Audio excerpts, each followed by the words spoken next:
wait for all our casters to load in. I'm fairly sure all the casters are piling in on this game before. So you do have choices if you are not a fan of listening to English casting. We have an angry German. It's pretty good. Ladies and gentlemen, I bring you the one and only Morrow from Team Mouse Sports. He is in the blue trunks, and he is playing Zerg to the west of this particular map versus his opponent, the one and only BratOK. He is in the red trunks, and he is playing Terran to the east. And I don't think BratOK's preferred matchup is TVZ. It's still pretty good, though I think his best matchup is probably TVT. He's just so solid in that. A lot of skills do transfer over from StarCraft 1. And his TVP is quite weak, but TVZ is okay, so we're going to see a really good in-form BratOK at the moment. On the other hand, Morrow is very, very good in this matchup. Yes, he is, and we'll see how this goes. Morrow has this tendency to drag on Zerg versus Terran matchups, and I have to wonder if it's actually a deliberate ploy to exhaust his opponent, especially in a best-of-3 series. Well, I did speak with him about it over dinner, and I was like, dude, you stop doing that. I mean, he did it versus Select, he did it against Mers as well, and I'm like, dude, have you got something wrong with this play? Do you want to take this outside or what? And then he finally told me that, you know, in a position like that, he knows he's going to win, so he just guarantees the win by playing it slow, just playing safe, not making any mistakes. Because at the end of the day, he said, if you do try to play aggressive and end it there and then, if you lose all your Broodlords, you lose all your Infestors, a simple counterattack will kill you there and then. So he just wants to play superbly safe. That's a reasonable reason to give, as far as I'm concerned. Metalopolis gives him quite a few expansion opportunities, perhaps not as good as some of his preferred maps, which are, needless to say, Tal'Darim and, to some degree, Terminus. But I've seen some really big games from Morrow and Metalopolis. Yeah, I mean, Metalopolis is a great all-round map for both these races. Nobody really hates it. Though Zerg plays, as the game gets longer and longer, they do get filtered very cleanly through this middle of the map here to each side of the road, which can be a pain sometimes, and especially with Broodlords. It's so easy for a Terran player to switch over different lanes. The Broodlords are very, very slow to do so. And let's have a look at BratOK a little bit. He is going to go for one Marine to begin with. It looks like he'd be going for a factory quite soon. The standard refinery timing here will allow him to get that factory on 100 and then immediately go into that. Oh, actually, no, he's going to go Tech Lab, so he's going to display that tomorrow. No, Morrow does get the information. Yeah, there we go. Only just get it. I'm sure BratOK would have preferred for that not to happen, but BratOK is really into Reaper Fast Expand. He's hugely into it. He does it an awful lot, especially in TVZ matchups, and not be remotely surprised to see him do that right about now. And we are going to see BratOK hide behind the mineral line, build that bunker, and it is out of vision from that hatchery, but I'm sure Morrow will suspect something. I actually saw Morrow play earlier against Pureball on the ladder, and Pureball being another Dignitas member, opens up Reaper Expand every single game, and Morrow actually cleaned it up so easily. It made it look so easy, so I'm sure he's quite comfortable with this position he's in right now. Yeah, Morrow's now got vision. Bunker rushing Morrow, we've seen Select try to do it in a very intense way, and it just simply doesn't work.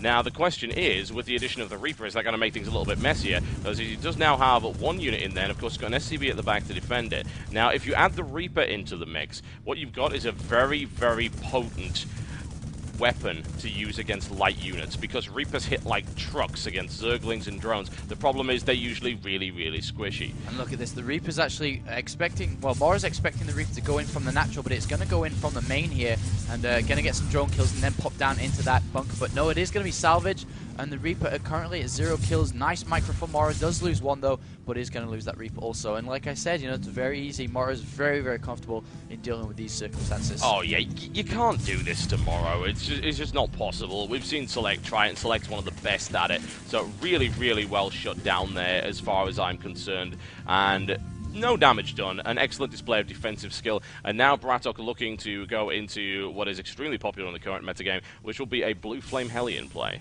Yeah, Morrow's going to have to upgrade that speed very, very shortly here. He's at 140 gas. Is squeezing out a few more drones first of all before going into that speed. Taking off gas. Oh no, he's actually staying in. That was just drones coming out. But looking over at BratOK's base. Blue Flame, as you said, and that command center's up nice and early now. Oh, yes. 21 SCVs to 27. We'll have double mules.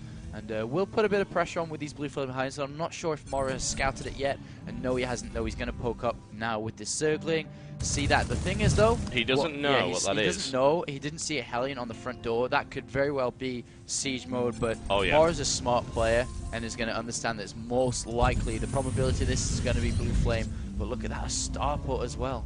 that is an interesting mix, and of course it will be a Blue Flame Hellion drop, I would imagine, looking at that. But yes, it is unusual, I would say, to have BratOK open tank first. He's not really that kind of player. He's a very aggressive, very mobile player. There's nothing stopping him from doing that. So Morrow is unsure. He's going to go with delay. He hasn't placed down any additional spine crawlers. As I say that, he drops one. So it looks like he's suspecting some kind of Hellion play. And with the metagame being in the current state that it is, he's got to prepare for this. His creep spread's okay, but I mean, I'm still a little bit worried for him because he's only going to have Zerglings. He is walling off the back there, that mineral line with that evolution chamber.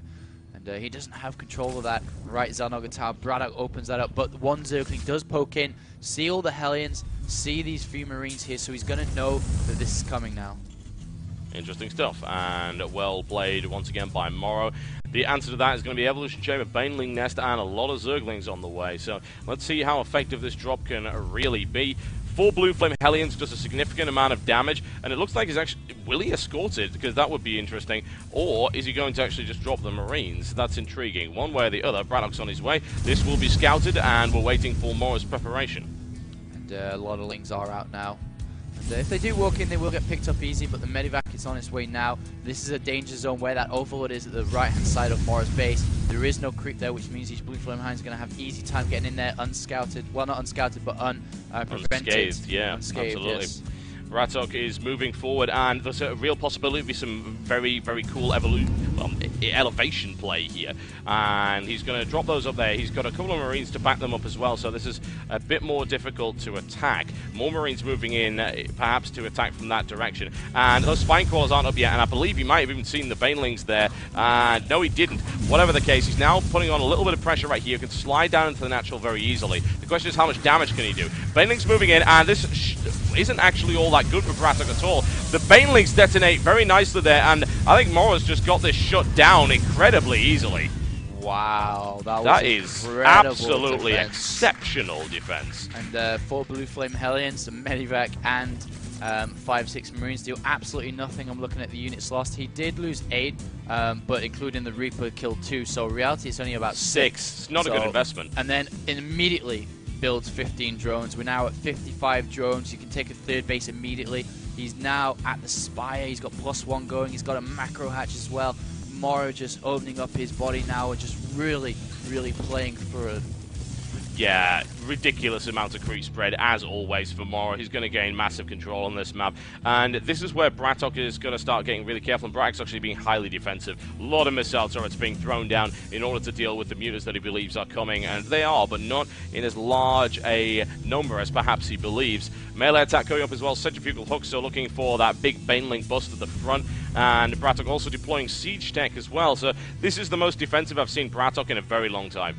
Yeah, I mean, he doesn't want to lose anything, because he lost a lot there in terms of money, and he didn't really have any units, so he's playing a bit defensive. He does have that 3rd command center up, though, which is more important, and he will be lifting that up to go ahead and expand very, very shortly. And I wouldn't be surprised if he does do some drop action. It's very, very viable to do that. As the Mutalisks move out, you can drop in, they get caught in the position of, you know, do I attack? Do I go back and defend? Yeah, it's a difficult piece of information to try and figure out, really, because it's so dangerous to go in on an attack against Morrow, who has all of this creep spread. He can respond really fast with the mutas and, of course, with the speed Banelings. So it's risky. BratOK will try and drop because that's BratOK for you. He likes to do that. He kind of has to do that. He can't just let his opponent keep building, but it is a risky proposition. And the timing's gone for BratOK, despite having Stim finishing now combat shields as well on siege mode. I mean, this is the kind of time you'd look to push out, but the problem is Morrow is already at 68 drones. He's very comfortable on that 3-base saturation, has the double extractors going up now, and he's making nothing but units right now. He's at 8 Mutalisks, another 3 in production, a lot of Zerglings out.